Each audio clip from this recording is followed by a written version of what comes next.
Today's episode of Overlooked History is about the Anglo-Zanzibar War, the shortest war in history.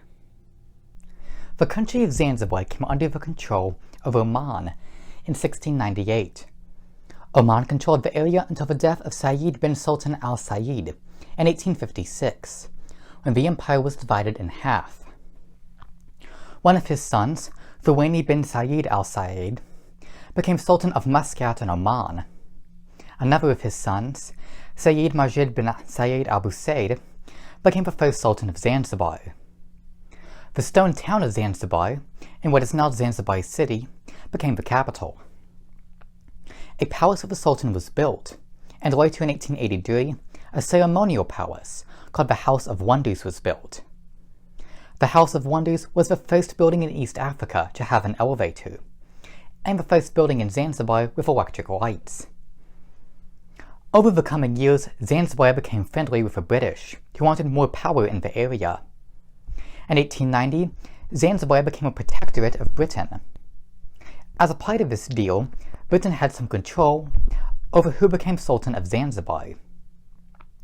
In 1893, the pro-British Sayyid Hamad bin Thuwaini Al Busaid became Sultan. 3 years later, he died under mysterious circumstances. It is believed he may have been poisoned by Sayyid Khalid bin Bargash Al Busaid, who proceeded to declare himself Sultan.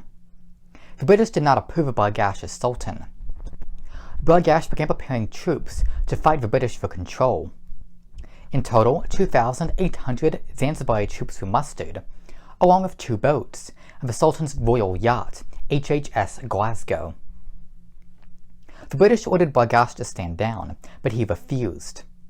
At 9 a.m. on August 27, 1896, 3 Royal Navy ships, the HMS Racoon, the HMS Sparrow, and the HMS Thrush, fired on the palace. Large parts of the palace were destroyed, and the building caught fire. HMS Glasgow fired upon the HMS St. George, but did not cause any major damage. In retaliation, the HMS St. George fired back, and the HMS Glasgow was sunk. Meanwhile, on land, over 500 Zanzibarians were wounded or killed. Bargash surrendered, and the war was over. It's difficult to determine exactly how long the war lasted. Various accounts state 38 minutes, 40 minutes, or 45 minutes. Regardless, it is considered the shortest war in recorded history. After the war, most of the heavily damaged palace was demolished. The House of Wonders was the only palace left standing. Zanzibar remained a British protectorate for the next 67 years. Thank you.